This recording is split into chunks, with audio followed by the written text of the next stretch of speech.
We are in eastern Ukraine near the Donetsk front line and heading closer. Just 15 kilometers from Russian forces, well within range of their artillery. Anton Colombe is clear about the danger. If I will get wounded or get killed so I couldn't drive anymore, you just run away from the car. Anton and his unit are here to defend these people, the last ones still so close to the Russian troops. They are bracing for the Russian offensive. After more than a year of fighting, they are hoping that one day it will stop. We all want peace. Living with these explosions, it's so loud. You don't know where they're coming from, where they'll land, when it might all be over. They should start negotiations, because spilling blood is a big sin before God. And people need to understand, the sooner the better. Well, welcome to our place. Anton has set up a makeshift headquarters in an abandoned home. From here, he coordinates his unit and tries to recruit new soldiers for the front. But it's all getting harder. People just tired.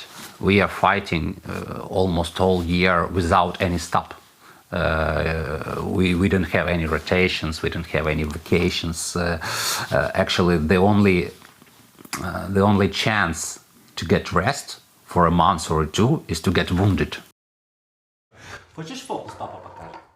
2 days before Russia's full-scale invasion, we met him at home in Kyiv.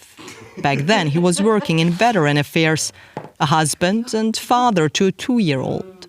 The 36-year-old was worried the army might call him up if Russia really invaded. But even then, he was ready to defend Ukraine if necessary.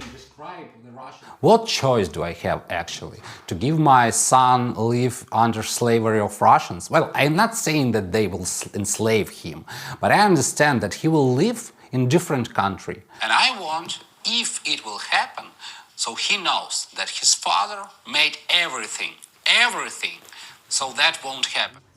It is costing him dear. He's only seen his family for 3 days since then. It reminds me why we are fighting for, first of all.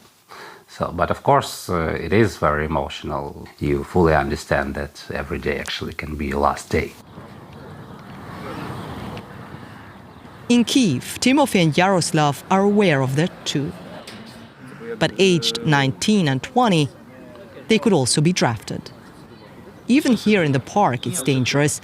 The fear of new strikes, present all the time and everywhere. Before the war, I would have never imagined that I'd carry a first aid kit around with me. But in the past months, I carried it around with me all the time, just in case something lands nearby.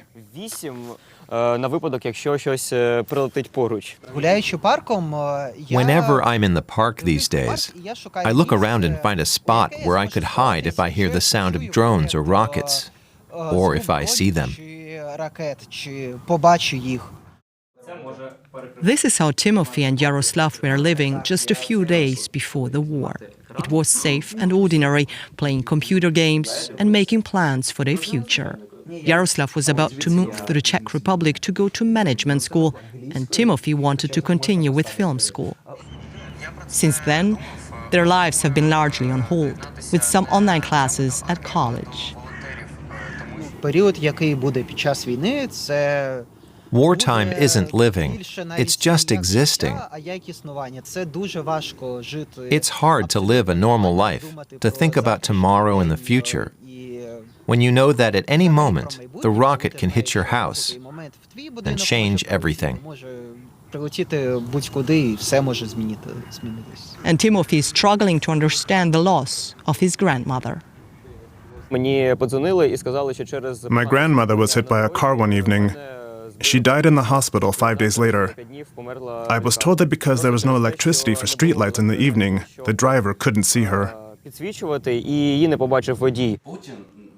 Back at the front, Anton talks about the deaths he has experienced.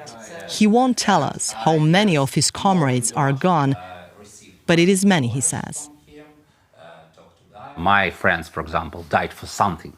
So they died for Ukraine. So now it's my duty to live also for them and to fight for new Ukraine and to build new Ukraine. Anton tells us not to stay with him for long. Russian shelling can start at any time.